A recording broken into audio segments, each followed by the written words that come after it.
Anak! Nay, bakit? Matutulog muna ako saglit. Ikaw muna magbantay sa burol ng lolo mo, ha? Wag na wag mong iiwan yon. Dapat daw laging may kasama yon. Ha, bakit naman ay dapat laging may bantay? Pamahiin. Pag daw iniwan mo yung patay dun sa kabaong, papalitan daw yan ng puno ng saging ng mga engkanto. Sige, Nay. Naantok na ako eh. O siya, sige na. Lola, inaantok na talaga ako. Pasensya na. Matutulog muna ako saglit. 5 minutes lang, ha? Di naman siguro totoo yung mga pamahiin na yan. Engkanto. Sige.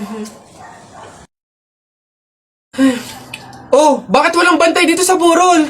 Ang lolo! Lolo! Sinasabi ko na nga ba? Nay, bakit anyari? Wala na yung lolo mo. Ha? Wala na sa kabaong si lolo? Oh? Sabi ko naman kasi sa'yo, bantayan mo eh. Kukunin nyo ng mga engkanto at papalitan ng puno ng saging. Kasalanan na ng mga engkantong yung babanatan ko yung mga yan. Puno na lang ng saging na natira, lola. Oh, di mabuti, Nay. Ha? Bakit? Di iwas gastusin. Makakatipid. Wala na tayong ipapalibing. Nay, pasalamat nga tayo sa mga engkantong yan. Sila na bahala dun kay lolo eh. O sige na, papakancel ko na yung lupang lilibingan ni lolo. Hello? Cancel na po yung lupa. Hindi na po kami magpapalibing. Okay. Salamat. Tipid ng 50K. Lala. Iba't ibang klase ng member sa thesis. So, ayun guys. Sana clear na sa inyo yung bawat parts ninyo, ah. Meron ba kayong tanong or any suggestions? Ako, leader. Suggestion ko lang, what if magsama-sama tayong gumawa? Diba? Kasi diba, para mas mabilis natin siyang matatapos, smooth lang ganon, and diba mas nakakasipag yun? So, saan tayo? Anong oras? Guys, ganito kina Angela tayo gagawa. 8 yung hintayin natin sa 7-Eleven, then 9 AM naman yung start. O maayos na usapan niya na, makiko-operate tayo. So excited! See you guys! Kaya natin to, laban lang. Nasa na kaya yun? 8:55 na wala pa? Kala ko ba 9 yung start? Oo nga, siya pa naman nag-set up nito. Leader, may tanong lang sana ako. Ano ba yung mga parts namin sa research para naman at least maumpisahan na namin yung revision? Actually, tapos ko na lahat. Wait na lang natin i-approve. Hala, paano kami? Ano pang gagawin namin? Kung tinapos mo na pala lahat. Okay lang yun, carry ko naman. Tsaka iniisip ko kasi baka busy din kayo, so ayoko naman dagdag yung gawain nyo. So, carry, okay lang. Uy, may chat si leader Voice message.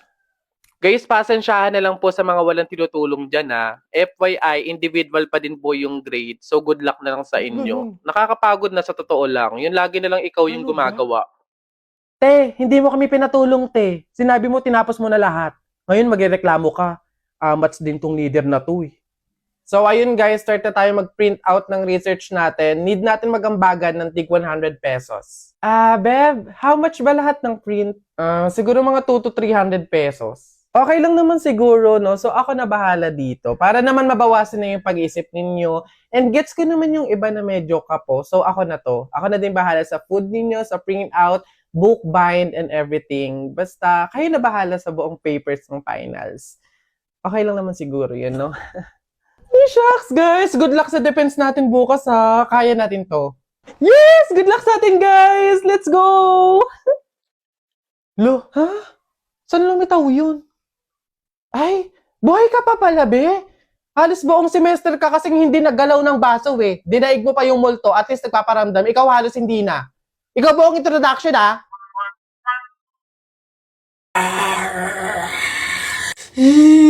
Nay, naririnig niyo ba yun? Oo, anak, aswang yun, penogrado. Oo nga, Nay, anong gagawin natin? Alam ko na yung pamahiin ng lola mo. Sabi niya kasi pag daw may aswang, maglagay daw ng bigas sa gilid ng bahay para daw umalis na yung aswang. Eto, lagay mo sa gilid ng bahay, anak. Sige, Nay. Ayan na, umalis ka na, aswang ka! Ayan. Sa wakas may pangsaing na rin ako. Mga uto-uto, papahin, pamor! Tipid-tipid ng mga to. 1 kilong bigas lang. Mano man lang 1 kabang bigas. Saan ba sunod? Ay, ayun yun. Eiling Albert, anak, Jepoy, kumain na kayo. Oh, anyari sa inyo? Bakit ganyan mga itsura nyo? Kasi darling, natalo kami nung pamilya ni paring Kaloy dyan sa nauusong flip-top ng mga bata ngayon. Visit. Baka naman kasi hindi mo kinausap ng ayos. Tsaka, sa mga flip-top na yan, bakit ba naman sasali pa kayo sa mga ganyan? Away, bata lang yung mga ganyan eh. Tara nga kay paring Kaloy, samahan nyo ako, kausapin natin na maayos. Maayos ha, mahinahon. Paring Kaloy? Paring Kaloy?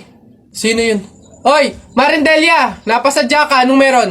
Ayun nga paring Kaloy, yung asawa at anak ko, medyo inis nga sa inyo, gawa ng natalo nyo daw sa flip-top na yan. Oo. Wala naman problema sa akin kung talagang mayayabang kayo. Wala naman problema kung natalo nyo sila sa flip-top na yan. Pero ang sa akin lang naman, away bata yung mga yan. Malalaki na tayo, wag na tayong makisali pa. No, sige paring Kaloy, una na kami. Salamat, sige. Dog ka ng dog! Nakita ko yung tatay mo tinutuli sa ilog na tira itlog! Ano?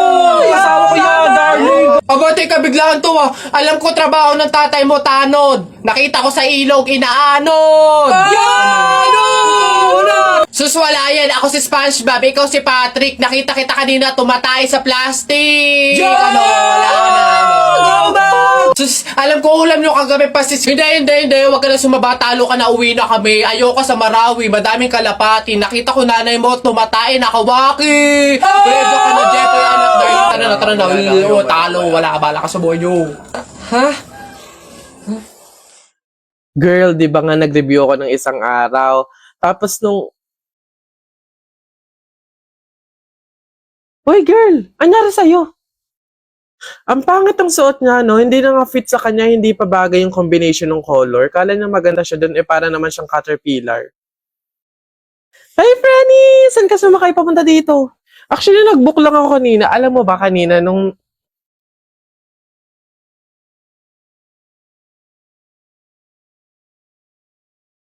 Uy, bakit? Bulag ba yung lalaki? Mano man lang pumili siya ng bagay sa face niya, mukha kayang manang yung jowa niya. Hindi sila bagay. In fairness, girl, ang ganda nga dito, shocks. Nakita ko lang to sa post eh. Parang hindi naman yung kape nga nila ang tapang na antamis tapos yung tinapay nila parang hindi na pinapalitan. Sana pumunta na lang ako ng Lamay doon kasi libre na tapos same lang naman halos yung sineserve doon sa Lamay tsaka dito. Severe na yung pagka-honesty mo, no?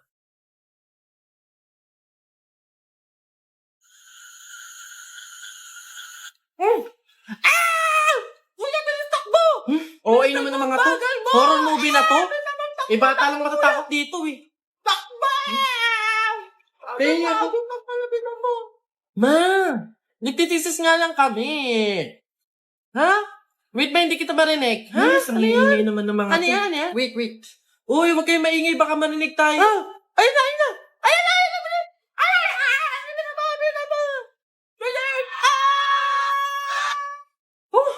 Pinagpawisan ako doon. Sabi nakakatakot yung... Oh? Ano yun?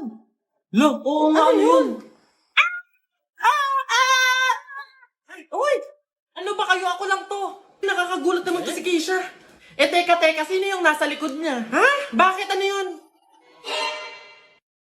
Lola lang pala ni Kenneth. Diyos ko naman. Hello po, Lola. Lola lang pala ni Kenneth eh. Lola? Matagal nang patay yung lola ko eh.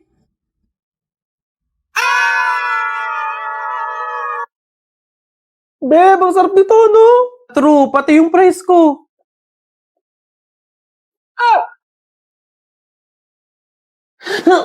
Aray! Ba't mo ako sinampal? Ingay mo ngumuya para kang kambing. Pet peeve ko yan. Sure ka ba dadating pa si Gemma? 1 hour na talaga tayo naghihintay dito. Parating na yun, hintayin pa natin. Hoy! Ano? Itigil mo nga yung legs mo para ka natatain na naiihi na inaatake na hindi mo maintindihan. Pet peeve ko din yan eh. Oo, tapos ano pa sinabi sa'yo? Magkita daw kami sa Talipapa ng 4 p.m. feeling ko closure yun. Pero sa hindi ako papahalata. Teka nga, hindi ako makapokus sa story mo. Sa tigyawat mo ako nakapokus. Ay, sorry te, hindi ko kayang desisyonan yung mga pimple na to. Dahil kaya mo mag-Dr. Leo Acne Drying Lotion ka kasi 24 hours lang liliit magda-dry out at hindi nakapansin-pansin yung mga pimples mo. Hindi lang yan, makakatulong din to para sa mga future breakouts mo. O ito pa. It also works on stubborn acne marks to improve skin quality. Totoo pala talaga.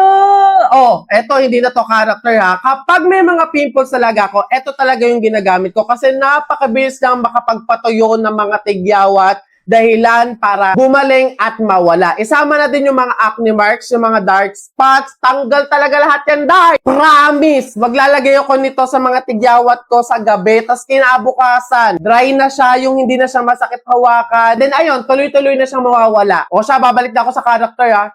Beshi! Okay na, wala na yung mga pimples ko! Pero teka, naiinis pa din ako sa'yo. Baka buong pagkatao mo na yung pet peeve ko. Dak ka na nga.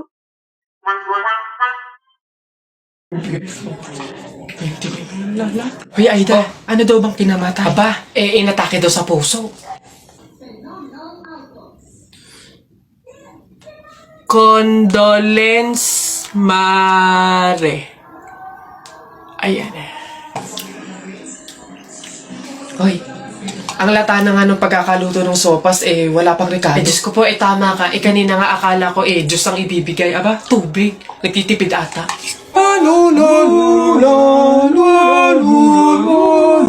Ate, yung kapatid niyo po si Jennifer, may kaaway po dun sa room. Susubo kita sa ate ko. Lagot ka doon, kala mo dyan ha. Ano meron dito? Ate, inasal ako niyan. May putok daw ako tapos ang dami ko daw kuto.